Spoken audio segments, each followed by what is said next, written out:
As a teacher, our responsibility is to change the mindset of the student. So I am on the way to change the student's mindset. Hi, hello, namaste. This is Baos Kunchapur. Today in this video, we are going to know about Java versions and also evolution of the OOPS. So versions అనేది out of syllabus, but okay, what is what అనేది మాత్రం చూద్దాం. Next topic నుంచి మనకు syllabus start అవుతుంది, just focus on it. Then coming to the versions of Java. Sun Microsystems released the first public implementation as Java 1.0 on January 23rd, 1996. So ఇక్కడ మనం తెలుసుకోవాల్సిన main point ఏంటి అని అంటే, డెవలప్ చేసింది 1995 అయినప్పటికీ బట్ మార్కెట్లో రిలీజ్ చేసింది మాత్రం January 23rd, 1996. It promised that write once, run anywhere on popular platforms such as Windows, Linux, Mac OS. ఈ సెంటెన్స్ మనకు క్లియర్గా ఏం చెప్తుంది అని అంటే, ప్రోగ్రామ్ని ఒకసారి మాత్రమే రాయండి, దాన్ని మీరు ఎక్కడైనా, in the sense A platform అయినా కూడా, లైక్ ఏ ఓఎస్లోనైనా మీరు దాన్ని రన్ చేసుకోవచ్చు అని. మనకు మ్యాక్సిమం కంప్యూటర్ స్టూడెంట్సే కాబట్టి ఓఎస్ అంటే తెలిసి ఉంటుంది అని అనుకుంటున్నా.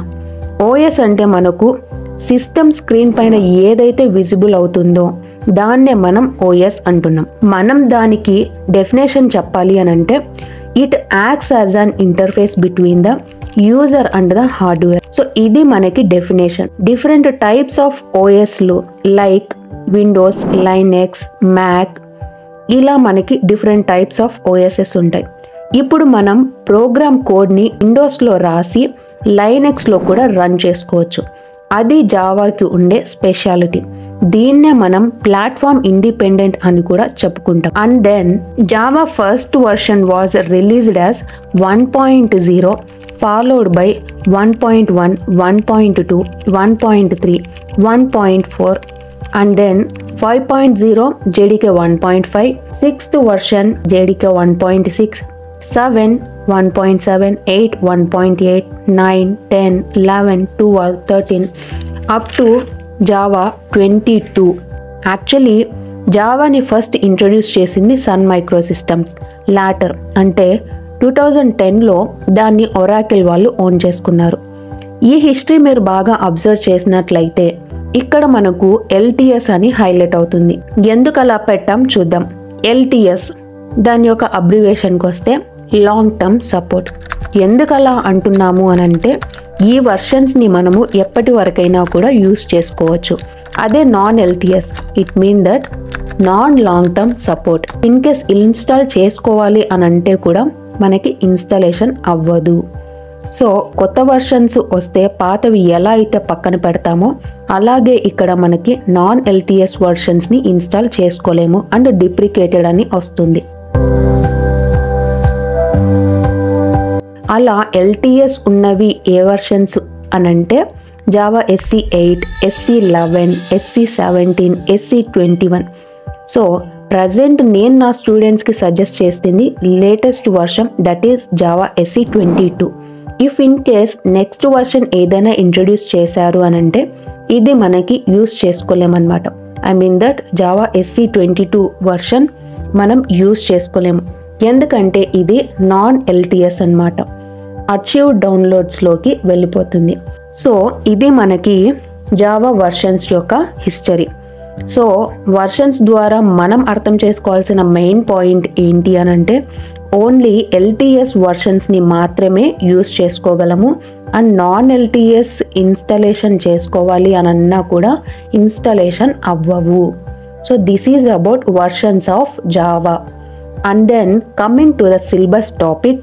ఫస్ట్ టాపిక్ వచ్చేసి మనకి know about the object oriented programming. So object oriented programming గురించి మనం తెలుసుకోవాలి అని అంటే ఎవాల్యూషన్ ఆఫ్ OOPS చూసినా కూడా మనకి ఆబ్జెక్ట్ ఓరియంటెడ్ ప్రోగ్రామింగ్ ఏ విధంగా మనకి ఒకదాని తర్వాత ఒకటి డ్రాబ్యాక్స్ని ఓవర్కమ్ చేస్తూ ఇది మనకి ఇంట్రడ్యూస్ అయ్యింది అనేది తెలుస్తుంది అనమాట.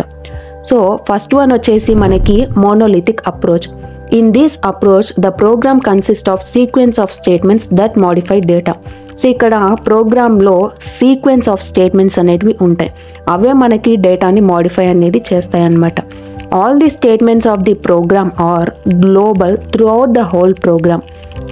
సో ఇక్కడ ప్రోగ్రాంలో రాసే స్టేట్మెంట్స్ అన్నీ కూడా మనకి గ్లోబల్, ఐ మీన్ దట్ అందులో రాసే డేటా మొత్తం కూడా మనకి గ్లోబల్ డేటా అన్నమాట. The programme control is achieved through the use of jump, that is go to statements.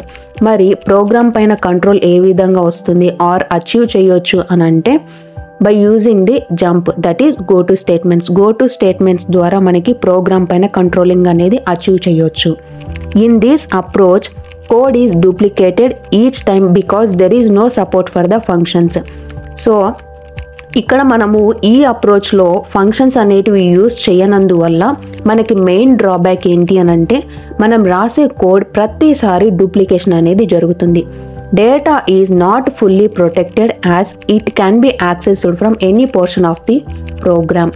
So ఇక్కడ మనకి గ్లోబల్ అనే వర్డ్ ఎప్పుడైతే వస్తుందో మనం గుర్తుపెట్టుకోవాల్సిన మెయిన్ పాయింట్ ఏంటి అని అంటే అంత సెక్యూర్డ్ కాదు అని. So data is not fully protected. ఎప్పుడైతే గ్లోబల్ డేటా అంటామో అప్పుడు డేటా అనేది అంత సెక్యూర్డ్ కాదు. సో ఏ పోర్షన్ నుంచి అయినా ఎవరైనా కూడా డేటాని యాక్సెస్ చేసుకోవచ్చు. సో అప్పుడు మనకి సెక్యూరిటీ లెవెల్స్ అనేటివి చాలా తక్కువగా ఉంటాయి.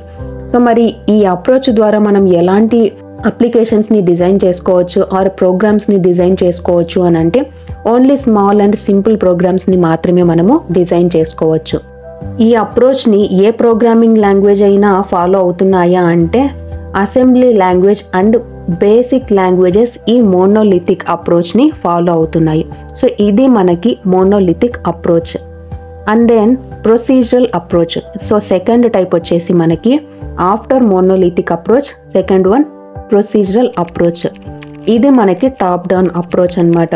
సో మనకి top down approach and bottom up approach అని 2 టైప్స్ ఆఫ్ అప్రోచెస్ ఉన్నాయి.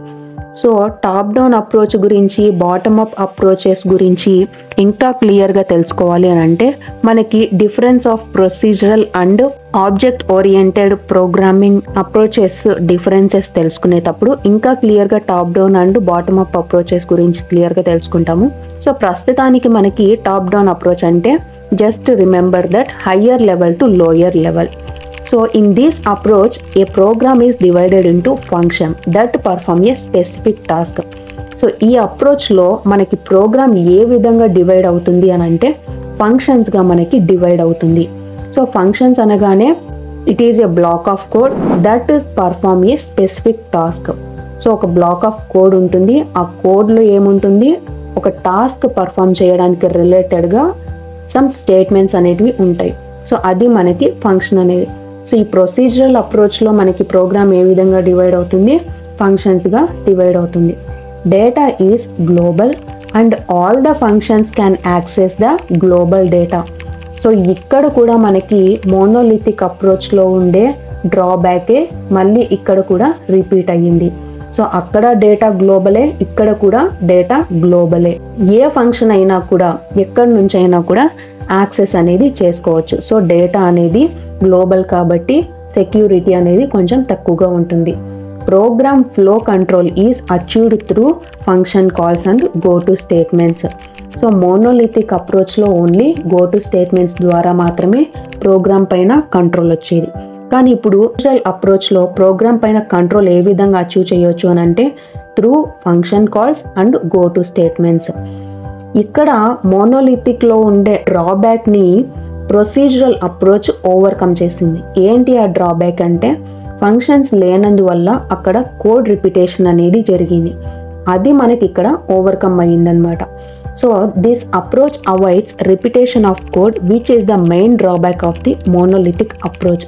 సో ఇక్కడ ఫంక్షన్స్ ఉన్నందువల్ల మనకి కోడ్ అనేది రిపిటేషన్ అవ్వట్లేదు. మరి ఇందులో డ్రాబ్యాక్ ఏమైనా ఉందా అంటే ఎస్, డ్రాబ్యాక్ ఉంది. ఏంటి ఆ డ్రాబ్యాక్ అంటే గ్లోబల్ డేటా. సో ఈ గ్లోబల్ డేటా ఎక్కడెక్కడైతే ఉంటుందో అక్కడంతా కూడా మనకి సెక్యూరిటీ చాలా తక్కువగా ఉంటుంది. మరి ఎందుకు సెక్యూరిటీ తక్కువగా ఉంటుంది అని అంటే ఏ ఫంక్షన్ అయినా కూడా ఎక్కడి నుంచైనా యాక్సెస్ చేసుకోవచ్చు. సో ఇప్పుడు డేటా అనేది లోకల్ అయితే యాక్సెసిబిలిటీ లెవెల్ తక్కువగా ఉంటుంది. సో ఇప్పుడు ఎప్పుడైతే గ్లోబల్గా ఉంటుందో మనకి యాక్సెస్ లెవెల్ అనేది ఎవరైనా కూడా యాక్సెస్ చేసుకోవచ్చు. This approach is mainly used for medium sized applications. So మరి ఈ అప్రోచ్ ద్వారా ఎలాంటి టైప్ ఆఫ్ అప్లికేషన్స్ని మనం డెవలప్ చేయొచ్చు ఆర్ డిజైన్ చేసుకోవచ్చు అని అంటే మీడియం సైజ్డ్ అప్లికేషన్స్ని మనము డిజైన్ చేసుకోవచ్చు. మరి ఈ ప్రొసీజరల్ అప్రోచ్ని ఏదైనా లాంగ్వేజెస్ ఫాలో అవుతున్నాయా అంటే ఫార్టన్ అండ్ కోబల్ లాంగ్వేజెస్ ఈ ప్రొసీజరల్ అప్రోచ్ని ఫాలో అవుతున్నాయి. And then third one, after the procedural approach we have structured programming approach. The basic principle of structured programming approach is to divide a program in functions and modules. So ఇక్కడ మనకి programme అనేది ఏ విధంగా divide అవుతుంది అని అంటే functions and మాడ్యూల్స్గా divide అవుతుంది.